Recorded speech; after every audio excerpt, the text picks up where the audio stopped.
Hey, everybody, welcome back to another episode of the 6-5 podcast. I'm Daniel Newman, hosting today with my always esteemed and super handsome co-host in crime. I didn't know what to say because I actually knew I was lying. Anyways, but a very, very good afternoon, morning, night, wherever you are in the world. Another week, the 6-5, lots going on. Mr. Moorhead, what's cooking?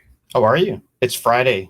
Doing what I love to do on a Friday. I'm glad I'm in Austin. I love being in Austin on a Friday. I looked at my watch this morning. I thought there was something wrong. It said it was 77 degrees out. What's going on? Is this global cooling? I mean, I don't know what's going on, but I was pretty happy about that. Let me tell you this. I was up at 5. I have a little bit of a ritual now that we're so chaotic, so many trips and so many events, and I try to get up early and get to the gym. It's hot here. I don't care if it's 77 or 107. You walk outside and it's like, it just hits you. But you know what? After 40 years in Chicago, I'll take it every single day. Eating outside on Christmas Eve, on the lake, on Easter. Austin, Texas is the best. I love it here. I've been here a year, and I no longer tell people I'm from Chicago unless they pry. Nothing against y'all Chicagoans. We appreciate you too. Well, in fact, you never say you're from Chicago. You say you're from the suburbs of Chicago. Yeah. So how that works is if I'm talking to someone I've never met, I'll say Chicago or Chicago area. Yeah. But then if they prod me, like what part of Chicago, then I have to confess that I'm really actually from the suburbs. And I'm not sure what's worse, is to be from Chicago or to be from the suburbs. It's something I got to think a little bit more about, actually. But anyways, we got a great show ahead today, everybody. We're going to be talking some earnings. We're going to be talking about some big news in the chip space. We're going to be talking a little bit about some warnings, and we're going to be talking a little bit about Apple and just another oh my God moment. I'm not going to spoil it, but oh my God, Apple, what are you doing? Pat's going to lean into this one, and he's going to tee it up for me, and I'm going to swing the bat, and I'm going to knock this out of the park. For everybody out there that hasn't listened to 6-5 before, first of all, what is wrong with you? We're on episode 134. That's perfect. We welcome you back, and we hope you'll stick with us. And we hope to be providing you the analysis of the biggest events in tech, the biggest launches, the news, the policy. We really cover a bit of everything, but it's not about news. It's about the analysis. It's getting between the lines. That's what we do here on the 6-5. Now, I do have to say, little financial disclaimer, this show is for information and entertainment purposes only. And while we do talk about publicly traded companies on the 6-5, please do not take anything we say as investment advice. All right, so we got topics. We're going to be talking GlobalFoundries, Luminar, Lenovo, Micron, NVIDIA, and Snapple. Apple. Remember Snapple? I used to love. They had that one flavor. I can't remember what it was, but it's so good. I don't know how I ended up there, but maybe their bottles will say made in China as well. So anyways, Pat, rock and roll. Let's dive in. GlobalFoundries, big week, some earnings, pretty good results, and also a new collaboration announced, which is like the second in 2 weeks, if I'm not mistaken. Yeah, it's GlobalFoundries is definitely on the rise, and it's hard for me to turn on a CNBC or a Bloomberg without seeing CEO Tom Caulfield talking up the CHIPS Act. And between him and Pat Gelsinger, I think the two of them, and I'll put Arvind Krishna from IBM in there, probably did more to get the CHIPS Act moving and across the line. But if you're not familiar with GlobalFoundries, they are a large specialty fab. They have operations foundry. They have operations globally, hence the word GlobalFoundries. And, they do an incredible amount of analog technology. They're using special types of materials and methods for things like photonics and networking. They were in this bundle of companies that, along with folks like even TI, when it came down to the supply chain crunch and the challenges of delivering as many, let's say, cars as people wanted. And then we've seen a lot of people have direct relationships with GlobalFoundries, all the way to car makers.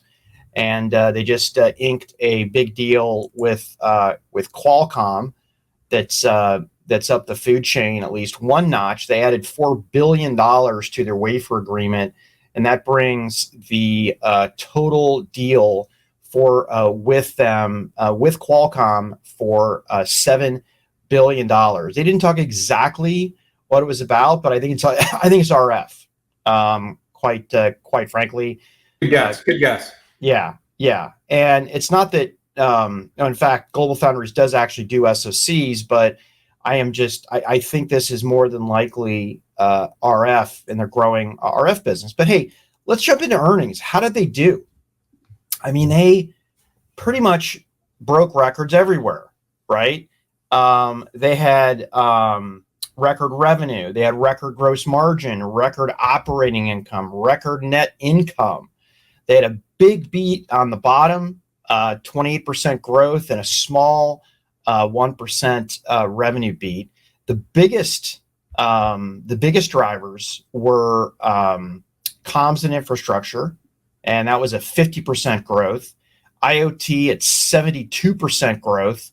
Automotive at 34%, and coming in the rear, smartphone, which by the way is very typical this quarter, of growth of 14%. It's funny, no need to cry about a double-digit growth, but the previous year and a half we had more like 20x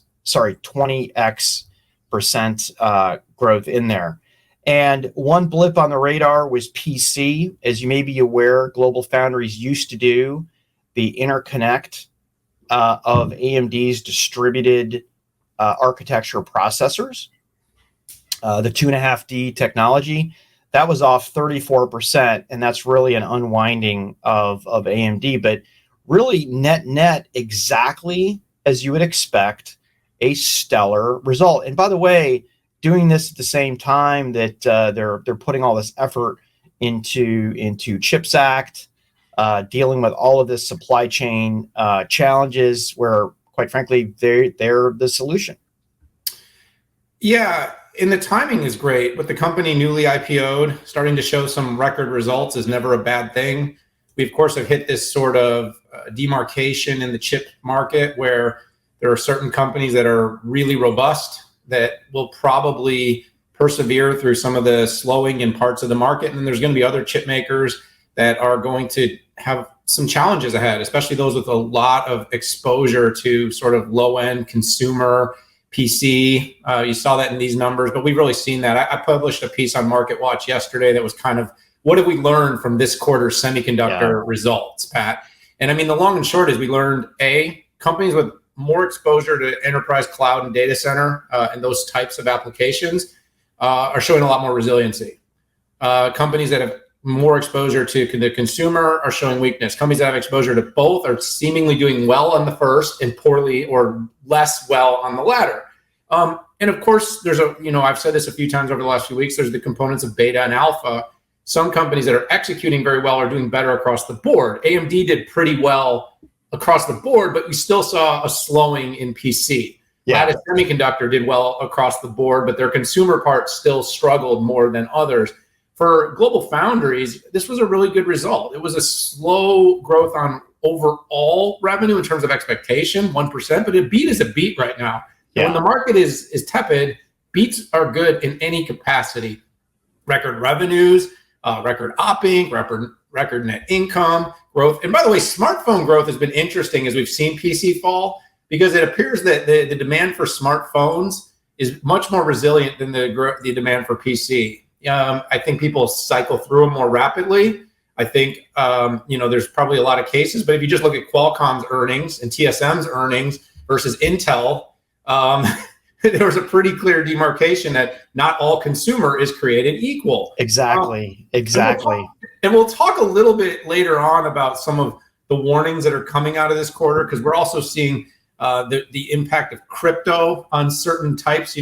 Everybody thinks about GPUs and gaming. I know I'm not just talking about GFS, but you really hit the macros. But on the macro and secular level, enterprises are still spending. Deflationary tech in the data center. Companies are deploying applications and looking for getting more value out of their tech investments.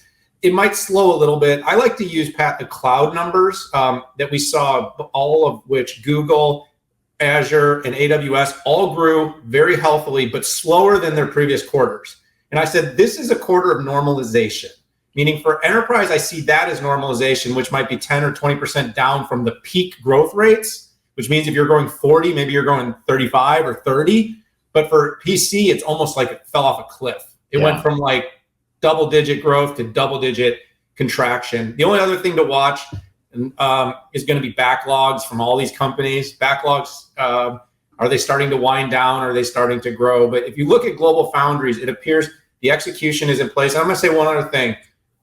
The importance of these older processes are massively understated. We've spent so much time on the CHIPS Act talking all about 10 nanometer, 7 nanometer, 5 nanometer. And of course, we want to build resilience here in the US.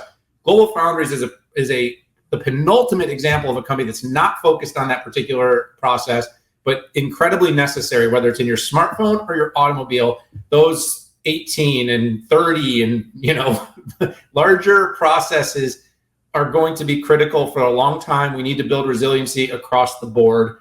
That's what they're doing. So good job. And one thing I'll add in there is they might be using larger geometries, but they're using very leading edge materials or methods. So a good example is to get the highest performance silicon photonics, you need to use what's called silicon germanium, right? And that's not used in standard CMOS CPUs and GPU. And they even take and they optimize a substrate that has been around for a while, SOI. I was using this at AMD 20 years ago, but what they do is they apply certain methods to it that other fabs just that just can't. So for instance, Intel doesn't have that capability. They just flat out don't have it. They don't have the machines, which is the reason that they bought Tower Semi, who is very much in this space. You nailed it. So, all right, I'm the host. I forgot for a minute. I was going to let you keep going. So, all right, let's move. Heading on, another semiconductor company, Luminar Technology, is one that we talk on this pod a lot about. And I think, Pat, what got us talking a lot about it was the opportunities that we've had in the past to actually experience what Luminar is doing. So we all know the autonomous vehicle of the future, electric vehicles, they're in vogue. The new Deflation Act, the Inflation Reduction Act. Dumbest name. Can you even say that with a straight face? I can't. And by the way, it's not partisan for me. It's just stupidity. It's purely stupidity. You can't spend $1 trillion or even close to that, give a bunch of incentives to make people buy stuff, and then say it's going to reduce inflation. Anyway, disingenuous is a good word. But anyways, it's going to push forward EVs, and it will be good, I think, for the EV industry. So who's going to win there? Well, Tesla is going to win, of course, although we don't recognize them as an EV maker here in the US, apparently. But Luminar is a really interesting company in this particular space because they build a LiDAR-based technology that can be added to the other traditional radar and vision to be able to provide a safety profile and a next generation of autonomous driving that is incredibly impressive. We've done the side-by-side. We've experienced what it looks like in a swerve, in a straight on, in a child running out from behind a car situation. And Pat, we were always impressed. And so we've been following this company closely. And let's just say this, it's early days. So we just got done talking about a company doing billions in revenue. Luminar is still very small in terms of its revenue. This is a company publicly traded, has over $600 million in cash on the balance sheet, but is doing about $10 million during Q2, growing at 57% on a year-over-year basis, losing money at this point, but it's investing massively in future growth. Company has some really great OEM partnerships, companies like Nissan, companies like Mercedes-Benz, Volvo are looking at using the technology that it provided. And this is building up one of these multi-hundreds of million / billion-dollar pipelines for Luminar. So the longer term, the company's expanding, it's investing, it's adding factory and fabrication in Mexico. And really, this is a company that's building for the future. We all know the process of moving from here to full autonomy is going to take multiple years. We all know that safety sometimes takes a back seat. That's a great metaphor. to price and efficiency. LiDAR has historically been more expensive, although this company is building economies of scale to take the cost of LiDAR, putting it into vehicles and making it affordable for everyone. And by the way, if you value your life, you might want to think about using the best technology, the one that doesn't just crash into buildings. But it's so fun. Fun. Yeah. I'm just saying that there are certain companies that are using purely computer vision that have a little bit of a track record of running into things. Come on. Certain companies. You mean Tesla? Come on. I was let it rip. I let it rip. I'm here to be diplomatic. All right.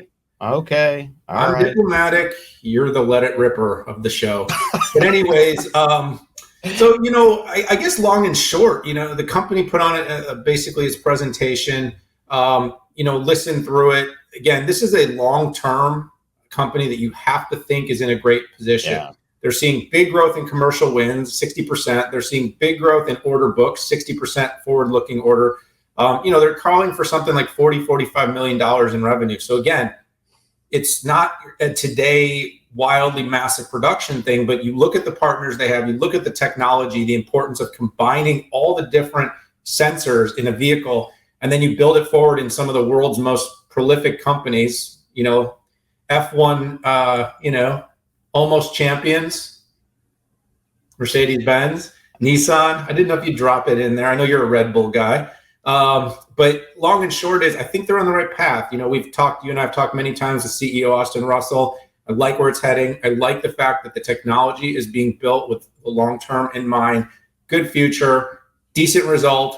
And I think it's just a company to watch. If you believe ADAS is the future, you can't rule out Luminar.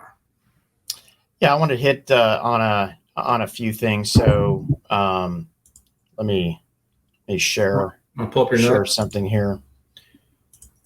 Yeah, one of the things that I really appreciated was them giving finer granularity on where they were to hit their, as they call it, exponential scale, and that's the ability to deliver 250,000 units a year. And if you look at some of the other LiDAR folks out there, they really they look the other way when you ask them about high volume manufacturing and the deals about that and the details about that. As you can see in the lower right hand corner, they provided a lot of information out there, a dedicated facility which will be online in the second half of next year.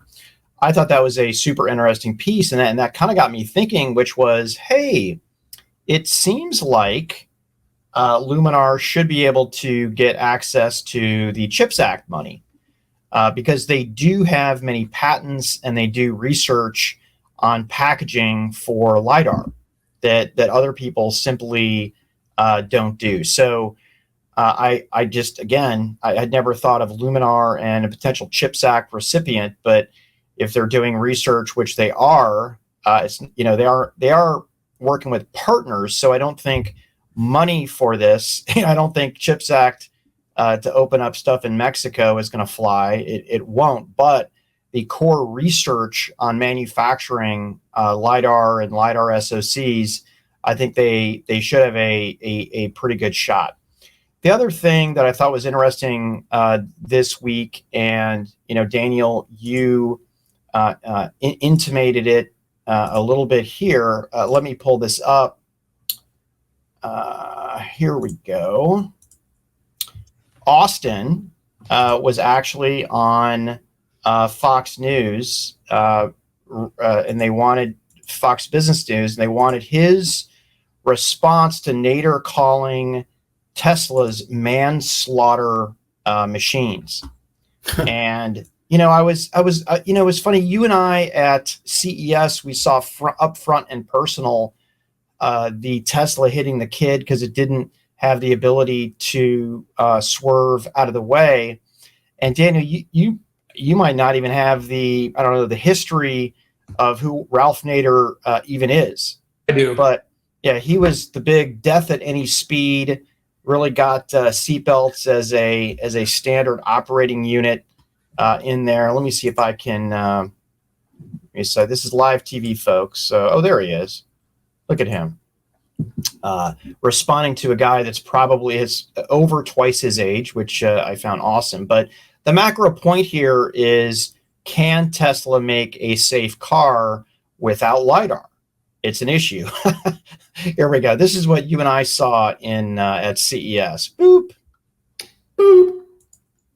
Anyways, good stuff. I didn't talk at all about Luminar earnings.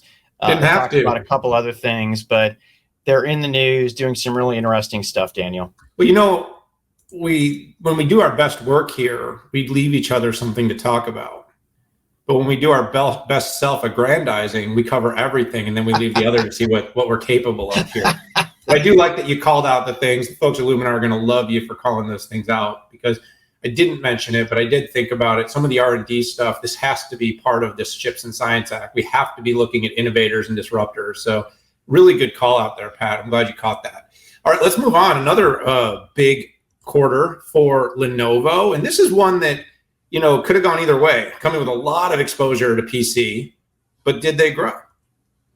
Yeah, so you and I both had the chance to catch up with both Kirk and Ken last night. So Kirk runs the data center and edge business, and Ken runs the services business to really get, underneath the numbers. And Daniel, we've talked about this a lot. You and I, we're not equities analysts, right? We're industry analysts, but we love the source of truth that we get from these earnings. And when you're trying to analyze Lenovo, they have documents for the U.S. and they have documents for Hong Kong, and they're a little bit different, which makes it a little bit challenging to get underneath. They do have the element of non-GAAP, and it's NHKFRS. And if you want me to tell you what that is, I'm going to have to look it up. But it's basically non-GAAP numbers. So how did they do? Right? In a really turbulent time for PCs, the revenue was flat, but record at $16.96 billion. By the way, that was a squeaker, right? Because year over year was very close to that. Revenue was up 0.2%. Gross profit dollars were up 2%. Net income was up 11%, but record at $500 million non-GAAP or non-Hong Kong FRS. So 9th straight quarters of earnings and profitability growth. The company really wanted to point out, the newish businesses are growing double digit. And, I wish they hadn't done this, because they put ISG and MBG in there that have been out there for 8 years, right? I don't consider those new businesses. Headcount was up 29%. R&D was up 10%. And Lenovo quarter on quarter really goes out of their way to talk about how they're increasing R&D, which not a whole lot of people can. So SSG, right? They lead with services, which in itself is a statement of their services-led and software-led transformation. Revenue was up 23%.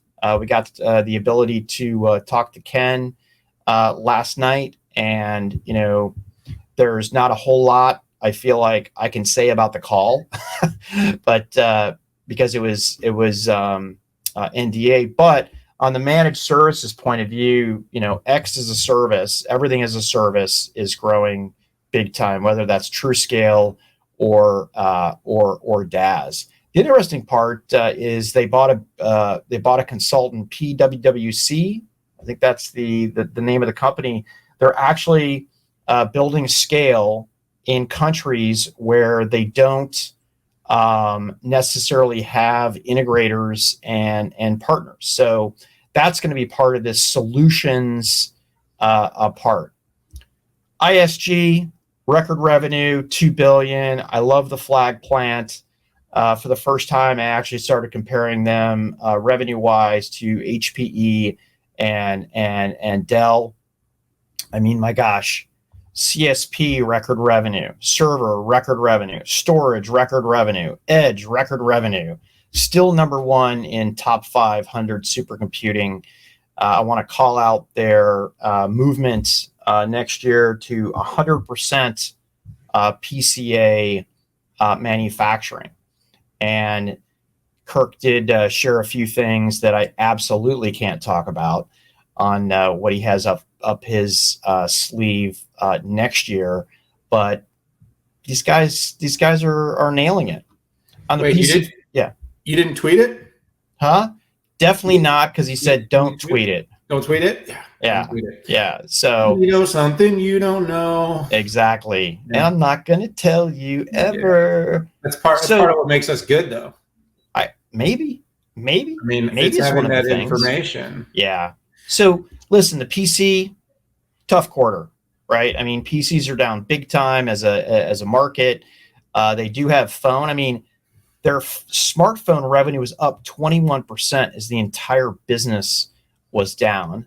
I wish they would have broken out the PC business, but I'm sure I can back into it financially. But I think a pretty big statement that 22% of IDG was non-PC.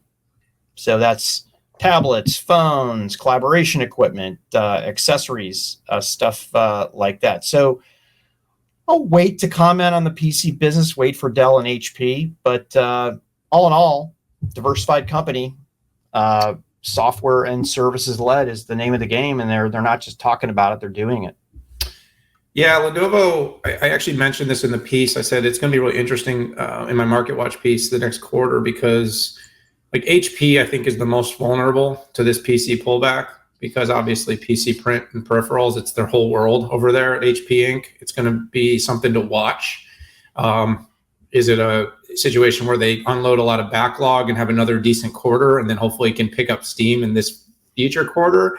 Or if the numbers from Intel and AMD are indicative, there's going to have to be fallout somewhere. You mentioned here, PC was more or less flat, right? If I'm looking at this right, the PC was down just a little bit for Lenovo, but their growth came from everything else. But since PC is a large percentage of the overall business, it ended up being a fairly small amount of growth. It's one of those things where a lot of nets and puts and takes kind of put it all together. But in this quarter, like I said, beats are good, growth is good. We're in this inflection point, multiple years of pull forward revenue, multiple years of rapid investment, money being dumped out of planes and helicopters on companies and people, and they've been spending it in their businesses. Normalization is the key right now. Good growth coming in the multiple towers. SSG likes to call it the three towers. Growth across the board, impressive. Very watchful eye on TrueScale. That's a really interesting business for me. The whole on-prem cloud concept. Very efficient, economical approach to being, a hybrid cloud partner to the hyperscalers, not trying to boil the world with software like some of its competitors are. And I'm not saying that's good or bad. They're just pretty committed to what their approach is over in SSG. The infrastructure group, like Pat, you said, can't say a lot of details, but man, when we get under the hood of some of the wins that this company has in the infrastructure bit part of the business, incredibly impressive.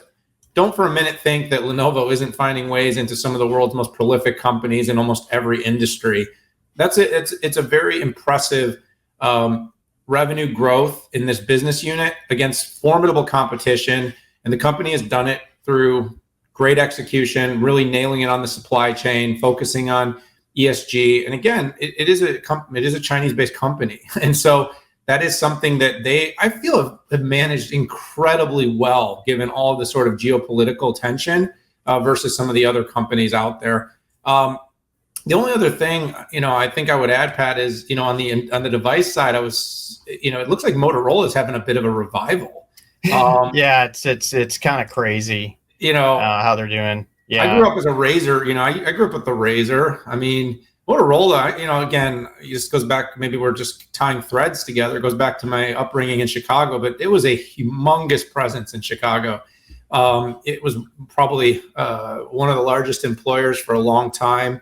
Of course, the company went through some iterations and acquisitions and got moved around in the brand and never really found its footing after the Razor. You could argue that. Yeah. But suddenly, on a worldwide scale, they're starting to get real market share in markets like South America, huge market share, but also with some of the changes that have taken place with Huawei finding its way out, with LG leaving the US. Suddenly Motorola is finding a bit of a footing here. And it's becoming, impressive that it might actually become one of the top, Samsung would be tough, but after Samsung, I mean, there's every opportunity for Motorola to be next here on the Android side. And that's great for Lenovo. So good quarter, good result, good growth. And it's always great to get those executive views and hear what's going on over there. Yeah, maybe we'll hear the view from the PC group at some point. All right, so I changed the Chiron because I'm being helpful. I'm doing double duty. Don't ever tell me I don't do anything, Pat. All right, so this was also a really interesting week because Pat, you had a great post on LinkedIn about all the flag planting by every CEO in the semiconductor space, whereas there was like 3 or 4 that were actually really visible throughout the whole process, and then there were 100 that were taking pictures on the front lawn of the White House. I got to tell you, man, I got 20,000 views of that tweet. There were no graphics. There were no, and guess who the demographic who looked at it the most? CEOs. CEOs. Yeah. Well, I mean, we know you're watching. We know you're listening. We know who you are. We know who you are. But yeah, I mean, your post was effectively just talking about the fact that there was a small subset of CEOs that took a big interest in the CHIPS Act, Chips and Science Act, and then there were a number that were signing on and kind of tagging along for the ride, but weren't very active. And again, there's different reasons, and there's certainly a disproportionate amount of dollars that could be attributed to certain companies. Those that are planning to build fabs and manufacture chips here in the U.S. got more money. Now there is another $200 billion that will be appropriated for various R&D and innovation that now maybe we'll hear everybody come out and talk about. But that's a little bit less the news. But I couldn't resist tying this in. By the way, the White House invites you. You're gonna go, but I had to bring it up. Why didn't we get invited? I don't know. I did like 50 television appearances talking about how this needed to be done. Brother, I know in the 6.5 Summit, I would say at least 3/4 of the folks mentioned one way or another the CHIPS Act. So I don't know. Maybe it's my Twitter feed. I'm sorry, Daniel, if I blew your. I think you got me banned. I don't know. Maybe they did a security check on you, and they're like, "Nope." Yeah, they were like, "Too much hair. Too much hair." Yep. All right. Yep. So, but anyway, so. Like GlobalFoundries, Micron's another big manufacturer. Obviously, in the memory space is the focus for Micron. But and we're going to talk quite a bit about Micron actually for the next 10 minutes. But the company announced now that plans to invest another $40 billion between now and 2030 to make chips in the U.S. Of course, this is going to be supported by the Chips and Science Act that got signed into law this week.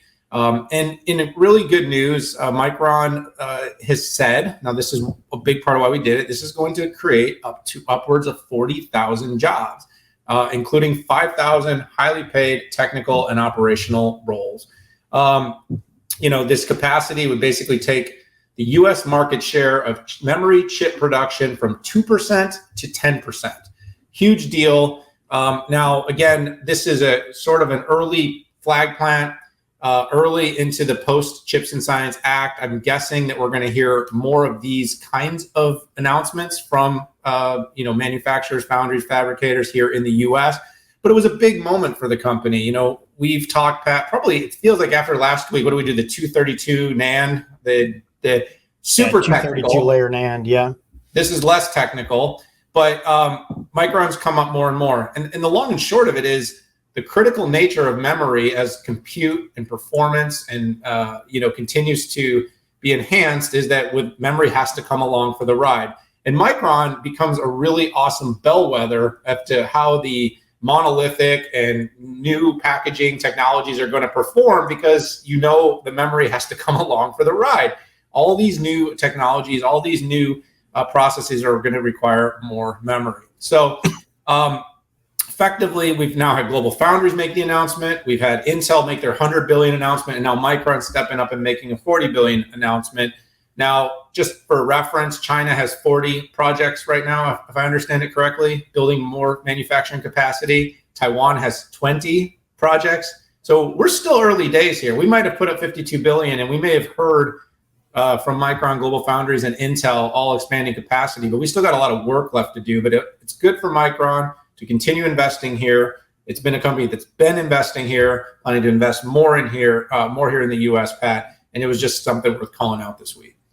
Yeah, I mean, Chinese government invested $200 billion to build semiconductor plants. And what do we do here in the U.S. is we put that $200 billion into woke programs who don't actually move industry or science or national security forward. So, yeah, I mean, I do the golf clap on that 50 billion, but, compared to what China is investing, it's not a whole lot. And Daniel, I'm gonna hit on, I think, just the strategic nature of memory and storage. So for years, 40, 50 years, it was really processors that were on top of the food chain that dictated the architecture, let's say, of a data center, or the architecture of a PC or a smartphone. And I could argue that you can affiliate that or compare that. Memory is so tightly coupled with compute that it's as strategic. Now with CXL, which is high-speed interface, and the ability to have memory as a composable piece of the architecture, it completely is going to change the architecture of the data centers. All the big data center folks are going to have to re-architect it over the next 5 years. So, I can say with confidence that in the data center, memory has equal footing with processing and storage now. Hence, its importance and the addition of this $40 billion investment. Yeah, you hit it on the head, Pat. We've got to keep it running along here, but big news, and we've been talking about this a lot, not going to go away anytime soon, and great call on all the memory stuff. So let's go on to our last two topics. We're going to kind of keep the thread going here momentarily about Micron and NVIDIA. Pat, it was just worth noting. So you and I have been pretty bullish throughout this conversation about the overall enterprise technology space, but we've called out the PC space a little bit. But there was a few warnings that came out this week that maybe brought some concern to what's going on in the entire chip space. Now, while markets are rallying, the NASDAQ's up 20%, and possibly coming out of a market, CPI is down, PPI is down, everybody thinks the world's good again.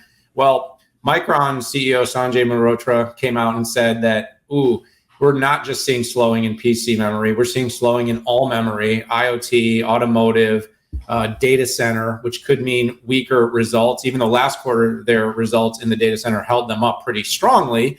And then on another note, NVIDIA came out and bombed. I mean, for NVIDIA, this was absolutely, they bombed. I mean, 6.7 billion versus 8.1. Yeah. They came out 2 weeks early to basically let everybody know that this is going to be bad, which is, you got to remember, this is a company that's come out of record after record after record result, huge growth, high double digits, sometimes triple in data center and gaming. And so I'll talk really quickly about gaming. That's what they put down as the big miss. I think everybody is speculating that it's not really gaming, because there's some indicators in, we've talked to some of our manufacturers that are actually saying gaming is still somewhat strong. But what happens when you flood, I don't know the number, Pat, but thousands, millions of GPUs into the market that are no longer being used for crypto mining, and you make them available, I think that might slow down the demand. We saw this in Best Buy's numbers, because Best Buy had a rough quarter, and this stuff all starts to tie together. This is a supply chain thread of what the real world looks like when you couldn't get the GPUs for a long time. Now you can get them, and it went from like completely unavailable to widely available. I don't know how much we'll hear about the realities of crypto and the mining business during this crypto winter and its impact on NVIDIA, but I think it's bigger than it's being indicated here, Pat. Of course, gaming may have slowed down with other discretionary. Now, on the other note, data center is only set to grow 1% sequentially, but it is still 61% year over year. So the data center is not as big of a problem. It looks like it's okay, but the the overall growth of gaming was kind of shocking. But the note from Arotra was probably more, your brand is down, Pat, is a little bit more shocking than the rest of it, because they had such a great quarter, the previous one. There was such a resiliency and strength. We heard from things like Lattice. We heard from AMD that had great results. And so it's kind of been interesting to watch this bifurcation between smartphones seem to be holding up, PCs seem to be down. Gaming, it's not quite clear after a quarter. Enterprise, you got companies that are kind of looking strong. The cloud seems robust, so the pullback seems small, but some companies aren't growing as fast in the data center as others. So you're kind of seeing this bifurcation that's going on. And what I've ultimately has come clear is it's really unclear what's going to happen to semiconductors going forward. But what I will say is I stick to my concept: deflationary tech will rule. Companies will keep spending in the data center. They're going to spend to reduce headcount. They're going to spend to make processes more efficient. That means cloud, SaaS, enterprise, edge, AI. Consumer is more tepid, more volatile. That's all I can say about that. But I do think the top end premium products, based on what TSM, Qualcomm, and Apple have reported, are going to do better. Just like vehicles, top end vehicles, people keep buying them because guess what? Rich people are rich in every single economy, Pat. So I'm going to pause there, but that is what's going on with the warnings. Yeah. So on Micron, I mean, listen, they're ahead of Samsung and Kioxia with technology. They're not as large from a fab point of view, but long term, there's going to be demand, and being first to market with technologies like 232 layer NAND is a big freaking deal. So, and then on NVIDIA, listen, I do believe that gaming is down a little bit. There's so many things going on in gaming. Gaming is down a little bit from pandemic. We're not just in our houses, but the second part is there hasn't been a major title that has swung people around the room, and that is what gets people to upgrade graphics. The third thing is NVIDIA is about to lay in their next generation architecture. My guess is that it's going to be announced at GTC. So you have some inventory stuff going on. The fourth thing is that every other coin except for Ethereum and Bitcoin, Ethereum 2 and Bitcoin, is done on GPUs.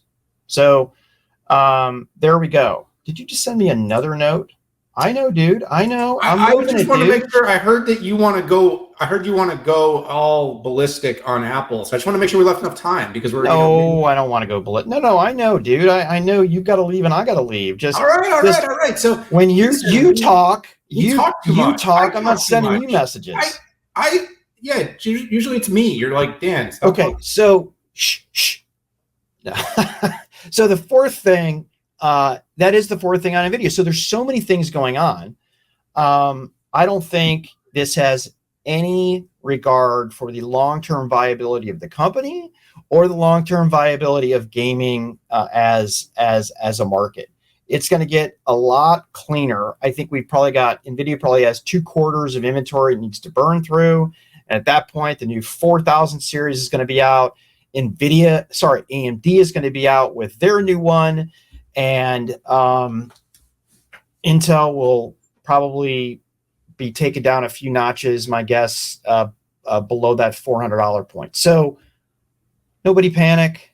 Nothing has structurally changed with NVIDIA or Micron. I made NVIDIA my recommendation when I went on Squawk last time. I still recommend it. I'm not saying it's bad. I'm just saying this is the normalization process. It's down to the reasonable price too. So yeah. Anyways. Wait on. So take us home. All Apple products are made in. All Apple semiconductors are made in Taiwan.